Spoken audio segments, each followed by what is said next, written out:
Alright, yo. Let's do this. Candyman. Candyman. Candyman. Candyman. Can. Y'all have to be prepared for the corona, post-coronavirus situation. Too much money being made off the coronavirus. Let's just say that. But the people that are making the money, they are rich, wealthy people. They're not poor people who's making the money. Yo, what's up, everybody? It's your main man, Kel Breezy, and I'm back doing a review for the 2021 horror film Candyman. Now, this movie was supposed to hit last year, but because of the pandemic, COVID-19, they pushed it back to this year, which means, hey, understand you want to get all your coins, want to get your money worth. I gotta say, first off and foremost, that Jordan Peele, good movie, man. Director, what's her name? Nina. Dang, what's sweetie name? What's her name? Black director Nina DaCosta. I was told she's black, so we're gonna roll with that.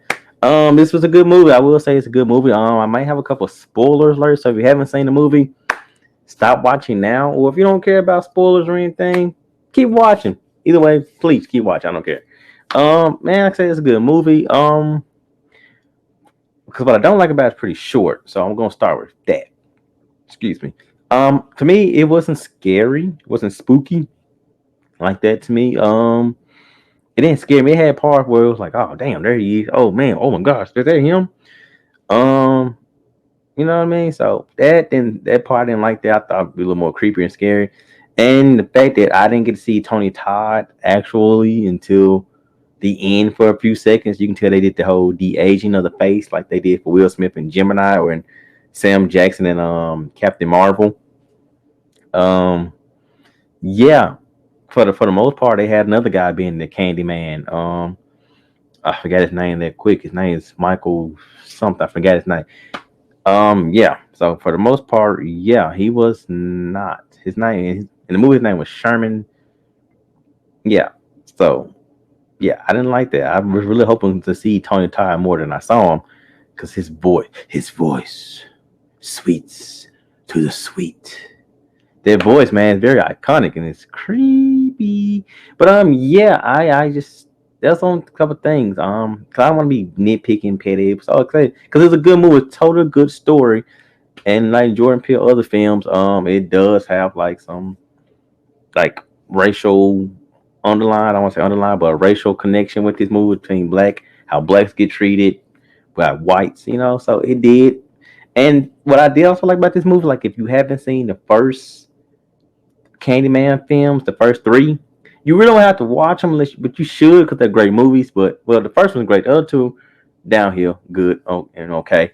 Um, but you really don't have to watch them because they do a good job of tying them in without making the movie so much about those. And for the record, this is not a remake of the first one. So 1992 came in. It's not. This is like a sequel, really, to the Candyman films.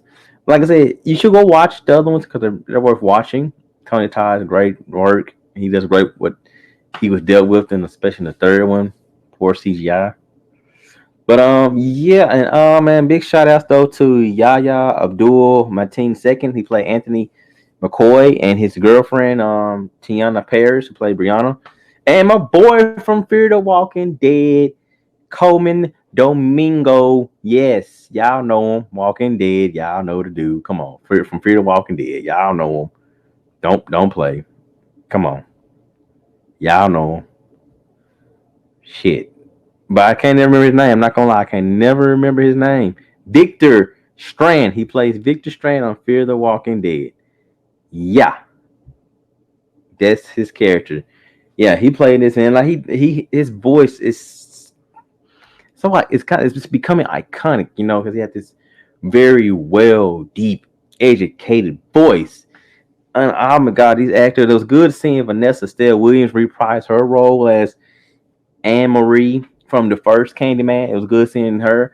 Um, when I first saw her reprising her role in the movie, I first saw her being in this movie. I already knew her baby from the first Candyman is going to be playing a part in this one. I knew it. I'm not gonna tell you what part it played, but it did play a good part.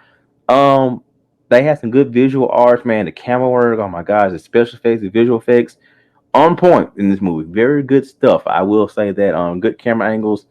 Um, I don't want to give too many spoilers away, but I was on the main character Anthony McCoy.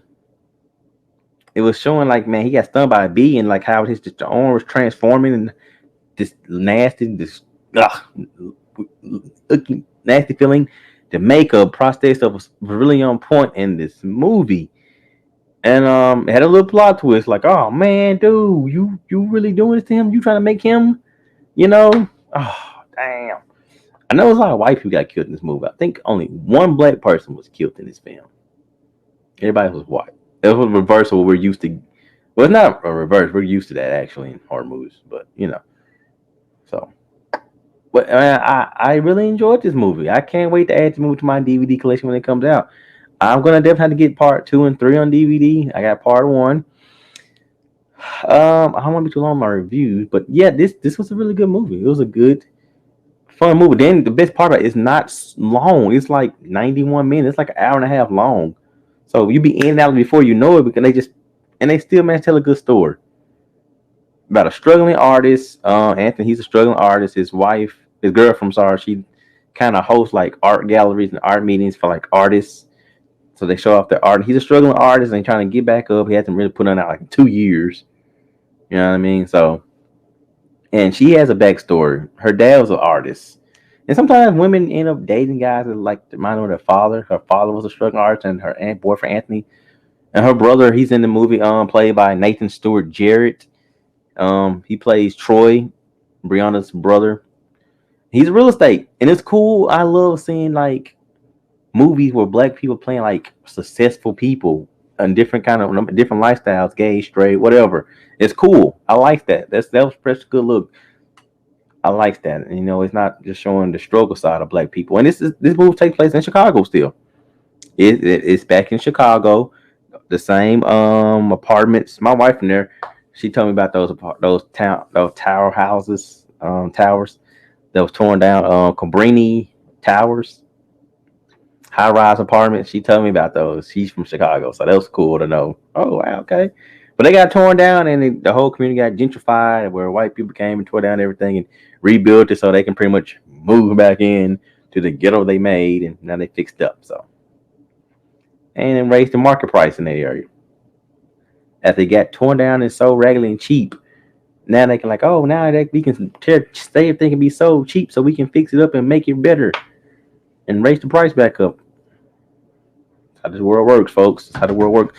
Oh man, but it tell like history, like how innocent black man or woman gets killed by like a group of white racist people over the years, and it tied. Like I said, I enjoyed it because it tied in with the first one and his story. Tony Todd's character, Candyman, I tied in with his story in the first one. That was cool. It came full circle. I was like, so okay, cool. I'm glad you guys didn't do a remake. And then, like I said, it had some cool kills, like some very gruesome kills. And that, to me, the gruesome kills make up for the lack of scare. You may jump a little bit, but it's not like, oh my God, Jesus, help me. But yeah, but the kills are gruesome. The hook. So it does. It balances out the lack of scare and jumps. It makes up for the great story, the visual effects, the practical effects, the makeup, the blood, the gore. It makes up for that not being a scary movie that make you want to jump out your seat. So, but anyway, guys, good movie. If I had to rate this movie, I would definitely give it a. I just seen it, so like I said, it didn't scare me for the scare movie. I give it a minus. I give it an A minus. I will. I may be being biased, but I give it an A minus because it had everything it needed. Came full circle with the first one. Kept with the movie, the story, the plot from the first one. Didn't really change thing. Even it brought things full circle. Great visual effects, practical effects. The characters, you really was rooting for the characters. You didn't know who was gonna die. You thought so. And if you go in thinking like, oh, Candyman's gonna try to kill this guy, but no, plot twist. So yeah, and the visual effects and the kills, I had to give this movie an A minus. A minus because it didn't scare me. When I was a kid, the first one scared me and creepy had me scared to look in the mirror and say his name 5 times. But this one didn't do that. But so I give it A minus. So guys, if you haven't seen this movie, please go see it. Let me know what you guys think down in the comment section. Hit me up on my email address if you want to go back and forth or whatever. Don't forget to hit the link down below. Support my main man, Benny Anderson, his music. The link down below for you more Kel's World and Wrestling Rants 901 merchandise. I'm your main man, Kel Breezy. This is Kel's World.